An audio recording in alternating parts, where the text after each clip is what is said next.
No cortes. Con esa orden, la sala entera contuvo el aliento. El actor más cotizado del momento empujó la escena fuera del libreto, buscó contacto sin doble de riesgo y la actriz, atrapada por contrato, apenas pudo parpadear. Lo que quedó grabado no era actuación, era una invasión disfrazada de arte, y los jefes del estudio lo aplaudieron en silencio porque vendía entradas. Detrás de la alfombra roja había otro negocio. Estrellas que exigían todo de verdad cuando la cámara se acercaba, directores que cerraban la puerta del set y jefes de prensa listos para enterrar cualquier queja. Hoy vas a conocer a quienes convirtieron el poder en permiso, a los nombres que Hollywood todavía venera aunque sus escenas cruzaron líneas que jamás debieron borrarse. Preparado, porque estas 11 historias quiebran la leyenda dorada y muestran la cara cruda del celuloide. El día que grabaron la escena más polémica de Last Tango en París, nadie interrumpió. Brando improvisó, empujó, invadió, y lo hizo todo frente a cámaras como si fuera arte. Pero la verdad es que no había nada de artístico en lo que pasó. Fue un acto planeado por él y el director, sin avisarle a su compañera. Lo llamaron naturalismo. Lo que ocurrió fue otra cosa. Maria Schneider no estaba actuando. Su cara no fingía. Lo que ves en pantalla es el rostro de una joven sorprendida. Sin defensa, tragándose la humillación con la cámara a centímetros. Brando tenía casi 50 años. Ella, 19. Y cuando todo terminó, el equipo siguió filmando como si nada. La toma quedó. El trauma también. Después, él lo confesó sin pena. En entrevistas, lo contó como si fuera una anécdota creativa. Ni un perdón, ni un gesto de vergüenza. La industria lo celebró. Dijeron que había llevado el cine a otro nivel. Pero el costo lo pagó ella, sola, con años de silencio y de rabia que nadie quiso escuchar. Cuando habló, ya era tarde. El mito ya estaba sellado. ¿Qué parte de actuar justifica cruzar la línea sin preguntar? ¿Y por qué tantos aplaudieron sin cuestionar? Brando no fue un genio incomprendido. Fue un actor que usó su fama para hacer lo que quiso. Y ese día, quiso más de lo que el libreto decía. En el set, Clark Gable no pedía permiso. Pedía repetir tomas solo para acercarse más, para cambiar los ángulos, para explorar el personaje. Pero todos sabían lo que en realidad buscaba. A Gable no le gustaba fingir. Quería contacto real, piel real. Y si la actriz se oponía, tenía la frase lista. Entonces no se siente auténtico. Durante el rodaje de Red Dust y otras cintas, hubo escenas que él mismo exigía repetir fuera de guión. Algunos lo justificaban diciendo que era parte de su método. Pero las actrices sabían que algo no estaba bien. Con él, lo profesional y lo personal se mezclaban, y nadie se atrevía a ponerle freno.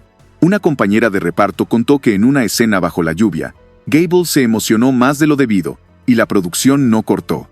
Era la toma buena, dijeron. Y aunque ella reclamó después, no hubo cambios, ni sanciones. El estudio protegía a su estrella, no a sus víctimas.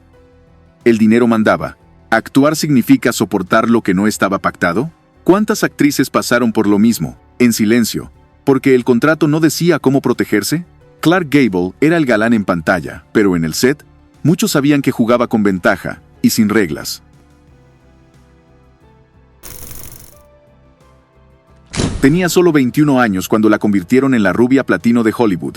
Jean Harlow no necesitaba talento, decían, solo mostrar más piel que nadie. En las escenas cercanas, los directores le pedían que se acercara más, que respirara más fuerte, que no cortara aunque el actor se pasara del límite. Y si decía algo, era una difícil, una que no sabía jugar el juego. Hubo escenas en que el protagonista aprovechaba cada toma para hacer más de lo que estaba pactado. Algunos actores querían sentirla, no solo fingirla. Harlow, presionada por contratos y productores, seguía sonriendo frente a cámaras, pero cuando se cerraban las puertas del camerino, lloraba. Sabía que no podía decir que no. Sabía que si lo hacía, se quedaba sin trabajo. En más de una producción, los rumores eran claros. Ciertas escenas se hacían de verdad, y todos en el set lo sabían. Incluso los técnicos lo comentaban bajito, pero nadie se atrevía a frenarlo. Ella era la estrella, sí, pero también el producto. Y si el cliente quería realismo, ella debía entregarlo aunque la devorara por dentro. Los estudios la empujaron al límite físico y emocional. La fama vino rápido, pero con condiciones sucias. Jean Harlow no murió por enfermedad, murió por desgaste, por un sistema que la exprimió hasta dejarla sin cuerpo, sin voluntad y sin salida. Tenía fama de conquistador, pero no era solo imagen. Errol Flynn llevaba su vida de excesos directo a los sets de rodaje. Cuando había escenas intensas, no pedía dobles, no usaba trucos, y si la actriz se incomodaba, él lo tomaba como reto. Le gustaba que todo se sintiera auténtico, que el público creyera que todo era real, porque para él, muchas veces lo era. En Captain Blood y The Adventures of Robin Hood, las actrices contaban que Flynn no respetaba espacio. Si la cámara se acercaba, él también. Si el director decía acción, Flynn tomaba el control, aunque eso implicara invadir más de la cuenta. Era rápido, encantador, pero también invasivo y peligroso. Nadie lo frenaba porque sus películas eran oro para la taquilla. Detrás de su sonrisa de galán, había un hombre que usaba su fama para salirse con la suya. Los productores sabían cómo era, pero lo justificaban como parte de su genio. Y cuando hubo denuncias reales, las taparon con dinero. Nada podía ensuciar la imagen del héroe. El estudio necesitaba que siguiera siendo un ídolo, sin importar el costo. Errol Flynn murió como vivió, lleno de escándalos y protegido por su leyenda.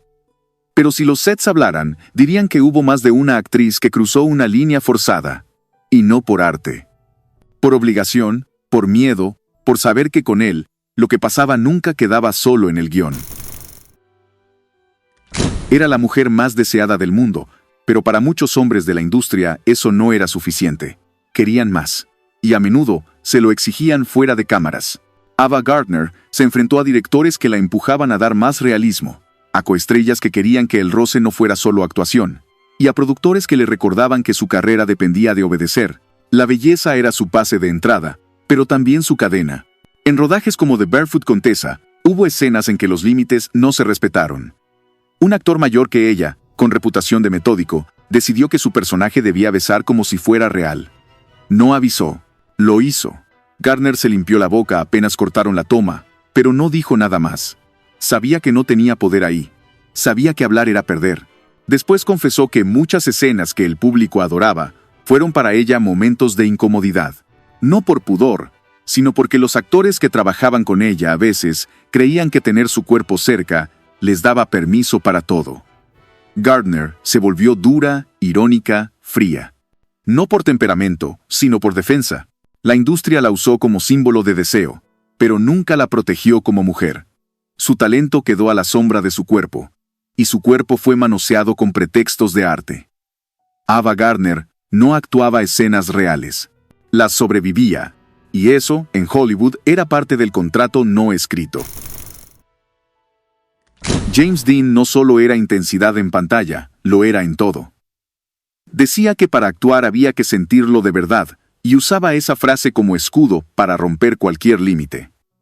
Durante el rodaje de escenas cercanas, se negaba a usar dobles o a fingir emociones. Si su compañera no reaccionaba como él quería, la empujaba, la agarraba, la presionaba para que saliera algo real.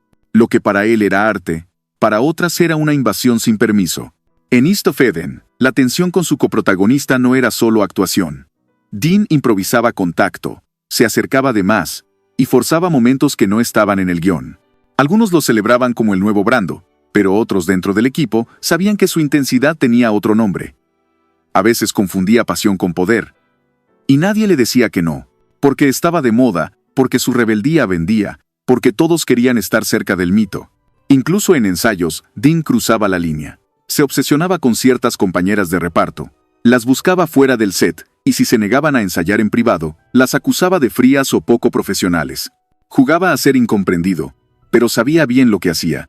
El método era su escudo, su excusa, su permiso para tocar, para forzar, para imponer. Murió joven, antes de que su comportamiento tuviera consecuencias. Y el mito creció tanto, que su lado oscuro quedó sepultado por la leyenda. Pero las que actuaron con él, las que lo conocieron en el rodaje, no recuerdan a un genio. Recuerdan a alguien que pedía verdad mientras rompía cada límite sin preguntar. Joan Crawford no necesitaba que la empujaran. Ella tomaba el control. Pero lo que muchos no sabían era que, en las escenas cercanas, ella también imponía condiciones. Si no le gustaba cómo su compañero actuaba un beso, lo exigía de nuevo. Si la escena requería tocar, pedía que fuera de verdad. Y cuando se trataba de química, no dejaba espacio a lo simulado. Tenía que sentirse. Aunque la otra persona no estuviera de acuerdo, algunos actores jóvenes la temían. Decían que Joan no actuaba, dominaba. Y en más de una cinta, si la escena la dejaba en posición de vulnerabilidad, ella misma pedía invertirla. Quería que se viera fuerte, pero también que su cuerpo causara impacto. Y para eso, cruzaba la línea del contacto con facilidad. Si el actor era pasivo, ella lo provocaba. Si era tímido, lo aplastaba. En una de sus últimas películas, el actor principal confesó que Joan usó cada toma para acercarse más, para rozar más, para sentir más. No podías decirle que no, porque ella era Joan Crawford, dijo. Y si alguien se quejaba, la respuesta de los estudios era clara: ella era la estrella. Y tú eras reemplazable. El poder que otros usaban en silencio, Joan lo ejercía a la vista de todos. No se escondía. Pero eso no lo hacía menos invasivo. En sus sets, el deseo no se fingía, se imponía. Y su fama de mujer fuerte se sostenía, también, por un dominio total sobre el cuerpo ajeno. Jack Nicholson empezó cuando la vieja guardia aún reinaba. Aprendió de Brando, de Gable, de Flynn. Pero no solo imitó su talento, también su descaro. Desde sus primeras películas, tenía fama de pasarse en escenas subidas de tono. Directores decían que con él había que dejar rodar y cortar después, porque nunca sabías hasta dónde iba a llegar, pero él sí lo sabía. Y llegaba siempre un poco más allá. En The Postman Always Rings Twice, los técnicos contaban que cada escena íntima tenía más contacto del pactado. Si la actriz pedía espacio, él la convencía con risas, con frases del personaje. Decía que Jack no actúa, Jack vive la escena.